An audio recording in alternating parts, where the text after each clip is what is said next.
قیام پاکستان سے اب تک کیا کھویا کیا پایا۔ تحریر ملائکہ حورین۔ قوموں کی تاریخ میں آزادی کا دن بنیادی اہمیت کا حامل ہوتا ہے۔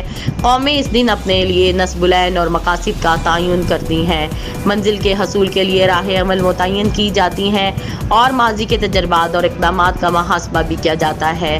نظریہ پاکستان کے تحت ہم نے 1947 میں پاکستان بنایا، یعنی رہنے کے لیے ایک خوبصورت مقام بنا لیا، لیکن اس مکان کو گھر نہیں بنا سکے، اس کی حفاظت نہ کر سکے اور یہ مکان 1971 میں 2 حصوں میں تقسیم ہو گیا۔ پھر بھی ہم گھر کے مکین نہیں بن سکے، لیکن ایک دانشمند لیڈر نے ہمیں 1973 کا آئین دیا اور ہمارے مقصد حیات کا تعین کیا، مگر ہم اپنے مقصد حیات کے تقدس کو بھی پامال ہونے سے نہ بچا سکے، اور یہی وہ پوائنٹ ہے جو آج ہماری قومی سلامتی کا سنگین مسئلہ ہے۔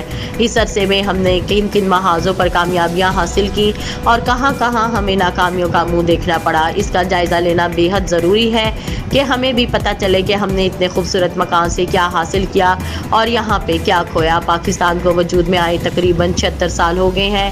اس پاکستان میں کیا کچھ نہیں ہے؟ رب رحمان کی تمام نعمتیں پاکستان میں موجود ہیں۔ یہاں پر ہر قسم کا موسم، دریا، پہاڑ، میدان، وادیاں، سرسبز علاقے، چرند پرند، سرسبز وادیاں، وسیع صحرا، الغرض وہ سب کچھ ہے جو کسی بھی ملک کی ترقی کے لیے ضروری ہوتا ہے۔ 76 سالوں میں پاکستانیوں نے کیا کھویا کیا پایا، اس کا جواب کون دے گا؟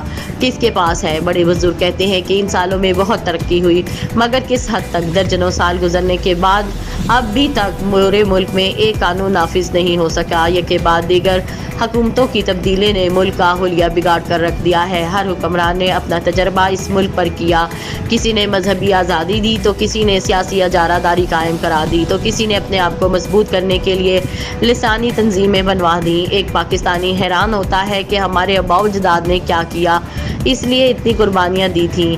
درجنوں سالوں میں ہم نے اپنے آپ کو آزاد شہری بننے کی بجائے اپنے آپ کو انگریزی غلامی سے نکال کر امریکی غلامی کے حوالے کر دیا۔ اپنے ملک میں اپنا قانون نافذ کرنے کی بجائے ہم دوسروں کے اشاروں پر چل رہے ہیں۔ ہر حکمران نے قانون سازی بھی اپنی مرضی سے کرنے کی کوشش کی تو کسی نے عوامی نعرہ لگا کر عوام کو استعمال کیا۔ اس آزاد ملک میں ہم نے اپنا ضمیر بھی کھو دیا۔ بے شک ہم نے بہت کچھ پایا، مگر ساتھ ہی بہت کچھ ہم نے کھویا بھی، جس میں ہم نے اپنا آپ بھی کھو دیا ہے۔